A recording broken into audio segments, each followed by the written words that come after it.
What's going on, guys? In this video I'm gonna show you all 10 ways to attract some motivated sellers. Let's get it. All right, so we're just gonna jump right into it, guys, and let's see how to find motivated sellers, guys. That's what the topic of this video is gonna be on.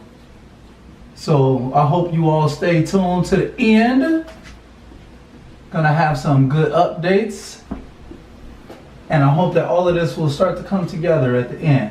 All right, so the first way that I'm going to talk about how to go about finding some motivated buyers is probably the most popular way and one of the ways that I prefer the most. And that would be, of course, you guys already know, driving for dollars. Driving for dollars. However, how I like to do it, guys, instead of using up all of my gas and going around driving myself to all of these different properties and areas trying to see if I can find some vacant or distressed properties, what I like to do is hire some vacant house locators. Or you can call them vacant house hunters, or just house hunters, or property finders, whatever you want to call them, guys. These people will do the driving for dollars for you. You hire them on a commission basis. That's what I recommend most, guys. So anyway, though, so number 2, as far as ways to find motivated sellers, I'm not really going to describe or go into too much details about any of these individual methods. There's a ton of free resources online, including my YouTube channel, guys. You can check out my YouTube playlist on some of these topics. So the next step that I want to talk about is using ListSource and other software programs such as REIPRO. Yeah, we're just going to stick with that. So ListSource and REIPRO, guys, using these, you can just get on here and just get lists of motivated sellers. Get lists of sellers.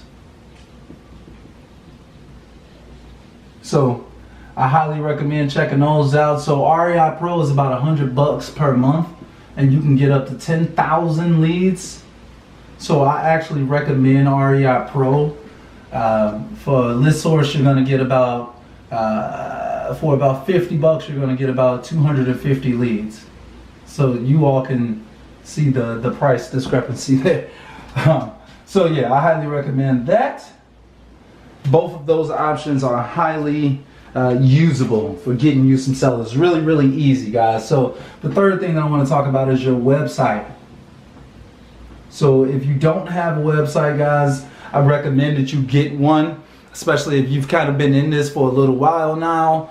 It adds a lot of credibility onto you. So, and then you can also get the website email address also. So I highly recommend that. So it just adds a lot more credibility when I could be coming from Ed from edwardhayes.org versus, you know, edward@gmail.com. You understand where I'm coming from. So your website is a great way to definitely bring in some leads. So with your website, you can do like Google PPC, or you could do SEO to kind of actually bring people in. This would be like blogging and adding keywords. So, you know, be aware. Be aware that your website can be a huge asset, guys. I always recommend on-carrot websites. So if you all want to check that out, I highly recommend you do. Anyway, though, the next thing that I'm going to go into are Bandit Signs, guys. So a lot of times you can actually find motivated sellers with Bandit Signs saying something around the lines of looking to sell, I buy houses, with a phone number, contact info.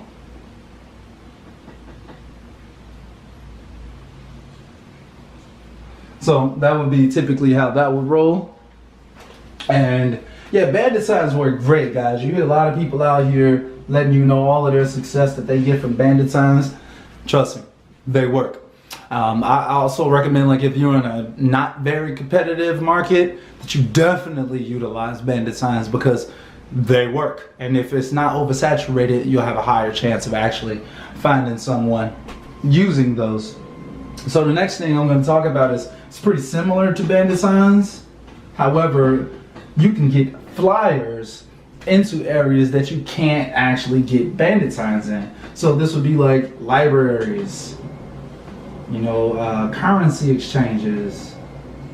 You know, like you can actually go in there anywhere where there are community boards, even outside, you know, but a lot of times there are ordinances that stop you from being able to put them outside. You don't want to get fined up to $100 per flyer, guys. It's just not worth it. So make sure you check your local laws and restrictions when it comes to using flyers and Bandit Signs for that matter, guys. So definitely be aware that there are some restrictions when you're trying to use signs and other advertisements outside.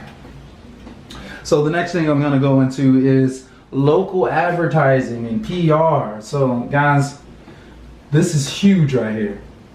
A lot of people don't really realize the benefit of PR, the benefit of great public relations, getting on the radio, getting on the news, being a part of the community, reaching out to local bloggers and local website owners and get them to interview you and talk to you and find out what you're doing. So guys, like, just so if you haven't realized, like, what we provide as a service is something that people absolutely need. We are helping so many people who, without us, they would literally end up homeless. They would end up, you know, in foreclosures, things of that nature, guys. So really realize that what you're doing is helping the community.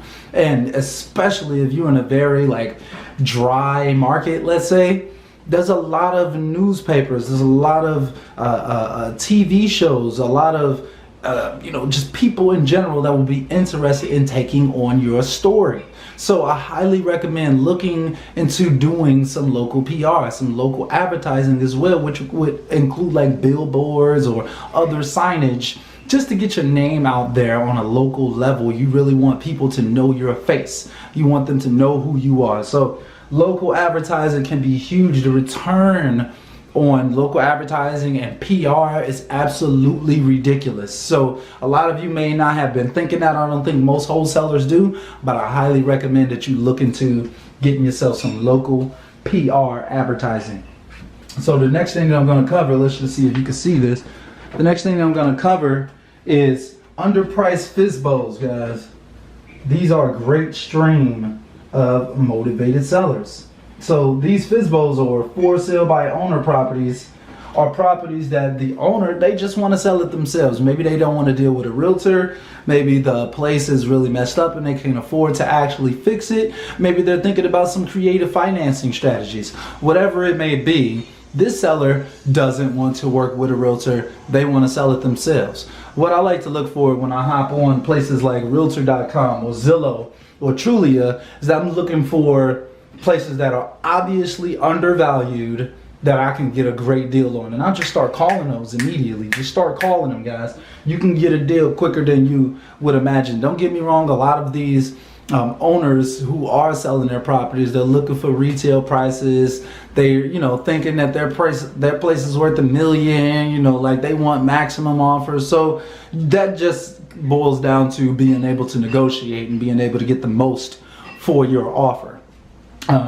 Anyway though, guys, let me just pause this for a moment so I can erase a little bit of this, and then I'm gonna finish up. All right, here we go, back at it. So I'm just gonna keep going right into it, guys. So number 8, as far as ways to find motivated sellers, would be using direct mail, guys. So once you've already gotten you some leads from driving for dollars or through your vacant house hunters, what you can do immediately upon getting the address of that owner and some extra information, preferably like the name of the owner, do your due diligence, do your recon by going to the tax assessor's website and look at your recorder of deeds website as well. Try to find out what that property owner's name is and where their actual mailing address is. Find out where they live now. Try to get as much recon as you can, or do skip tracing and be able to call those owners. But either way though, guys, direct mail is a huge asset to be able to actually locate some owners and be able to talk to them once you've found their property pretty much. So you know what their property looks like, you know what's going on there. Now you just need to find out whether they're willing to sell. So direct mail is a great asset for that. The website that I like to use personally, only one that I will be using for quite a while, is Click to Mail. And you can type it in as Click to Mail or Click to Mail.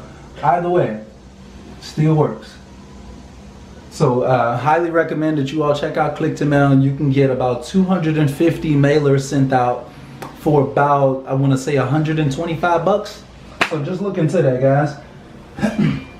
Go ahead and get that direct mail sent out right away. As soon as you get your leads from ListSource, or if you get your leads, whether it be from ListSource or REIPRO, or if you've already done your recon after getting your property addresses from your house hunters, then go ahead and send that direct mail immediately, and then get the phone number skip trace afterwards. That's what I would recommend, because you can reach them quickly with the direct mail. So the next thing I'm going to go into are public records. I feel personally like nowhere near enough people are actually utilizing this stream of motivated sellers. So what you really want to do with public records, it depends on your area. A lot of times you'll have to go to the courthouse to actually pull records manually. A lot of times that would be probate list. You could pull these manually at the courthouse or the county location in your area that allows you to actually pull these lists. Another stream of public records that you want to look for are code violations. You want to look for vacant houses. In Chicago, we have a public records list of all the vacant properties in Chicago, and I don't think that most wholesalers in Chicago knows that. Vacant houses, you pretty much get a huge stream of just about a little bit of everything. You get fire damage properties, you get a little bit of everything when you are pulling records from the courthouse. But I think what most people really like to get from the courthouse are these probate lists. But a lot of this information, either way, are public records. So you can access this information whether through your county websites, your city websites, or just going to the courthouse or the county office where you can go actually get these leads. And they're free, guys. Free leads. I mean, at least they are in Chicago. I'm not sure if you have to pay in other cities and states, but getting these public records is absolutely free. I can download a list of over 2,000 vacant properties in Chicago right now if I wanted to. So that's public records. It's a hugely underrated market, I believe, that not enough people are actually utilizing them. So if you chose to, you can end up being very successful with that. I highly recommend it, guys. All right, so the next thing I'm going to go into, and then I'm going to kind of finish up here in a sec, is social media. And you want to use social media, you want to get on there and go to Facebook groups. You want to, you may even want to use Twitter. But what I would do is this. Instagram, Snapchat. What I would do is this. You've got two options when it comes to these groups. So one option would be just getting onto these groups and kind of trying to do a JV. So you can kind of just, hey, if you all got some properties, let me know. We can make a deal happen. So that's one way when it comes to social media. Another way to utilize social media is to kind of advertise your services. Advertise your services to potential buyers. So how you want to go about actually advertising to potential buyers is this. Or not potential buyers, potential sellers. You want to take a piece of content, maybe get a blog, a very popular blog, dealing with the type of situation that seller is in. So say for instance, if it's a probate list, you can have a piece of content, something around the lines of 10 things every person in the probate process needs to know. And you can kind of create that yourself or find a very popular blog online and reword it yourself, and now it's your piece of content. What you'll want to do with that piece of content is take it to these groups. Take it to Facebook groups, post it on Twitter, talk about it on Instagram, talk about it on Snapchat. And you want to be providing this content to people who actually need it and people who want it. So when you go to Facebook what you're going to be looking for are people in probate. So you're going to look for like Facebook probate groups, inherited property groups, things of that nature, people who would be looking for this information. Now the probate list, that's just an example. You can use any situation such as foreclosure, delinquent property tax, whatever it is. Get a piece of content for those individuals, join groups that those individuals are in, and then give them that content, and then just watch them come to you when it comes to that. So give content, guys. Give content, give content, give content. Just like I'm doing here right now. I want to be of service to you all. I offer wholesale real estate coaching. I provide content to you all. So it's the same type of mind state, guys. If you want to help people first, if you want people to help you, first start off by helping them. And providing content for them is one of those ways, guys. It's a great, great way to start to build up some rapport nice and early in the game. So the last thing that I'm going to talk about here, guys, is just word of mouth and referrals. So this is actually one of my biggest streams of business, is actually just other customers who I've worked with in the past referring me to new customers. So guys, I cannot stress the benefit of actually talking about your product online. Don't be scared to actually know, to let your family, friends, your followings on Instagram and people like that know that you're a wholesaler. Oh, excuse me.